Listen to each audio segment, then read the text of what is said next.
Je vais vous faire un résumé de Genèse 17, versets 1 à 27. Mes frères et sœurs bien-aimés, aujourd'hui, je vous invite à plonger dans le chapitre 17 du livre de la Genèse, un passage fondamental où Dieu renouvelle son alliance avec Abraham et lui révèle sa volonté pour sa descendance. Lorsque ce chapitre s'ouvre, Abraham a 99 ans. C'est un homme âgé, ayant déjà cheminé de longues années dans la foi, mais qui n'a toujours pas vu s'accomplir pleinement les promesses divines.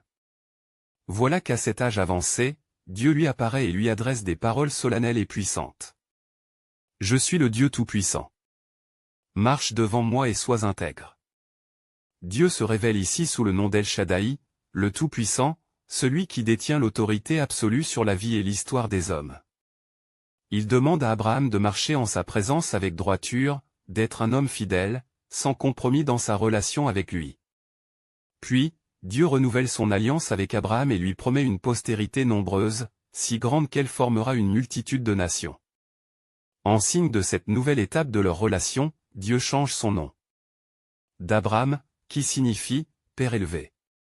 Il devient Abraham, qui signifie « Père d'une multitude ». Ce changement de nom est d'une importance capitale.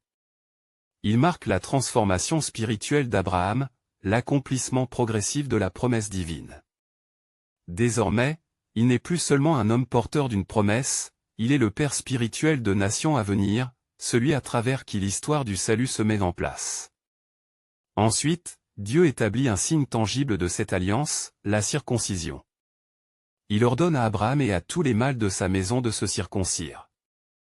Ce rite devient le sceau de l'alliance entre Dieu et la descendance d'Abraham.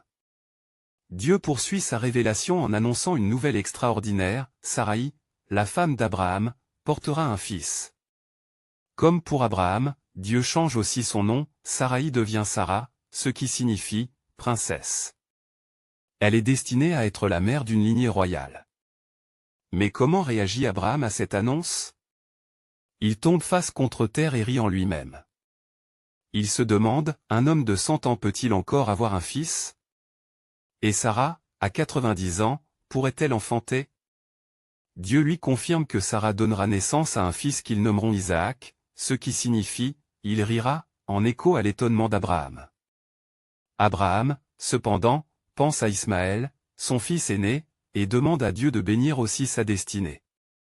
Dieu l'exauce en promettant qu'Ismaël sera lui aussi à la tête d'une grande nation, mais que l'alliance principale passera par Isaac, l'enfant de la promesse. À la fin du chapitre, Abraham obéit sans tarder à l'ordre divin. Il circoncit, en ce même jour, tous les mâles de sa maison, qu'il s'agisse de lui-même, d'Ismaël, ou de ses serviteurs. Il scelle ainsi son engagement dans l'alliance divine, montrant sa foi et son obéissance totale. Ce passage est d'une profondeur spirituelle immense. Il nous enseigne que Dieu accomplit ses promesses en son temps, même lorsque cela semble impossible humainement.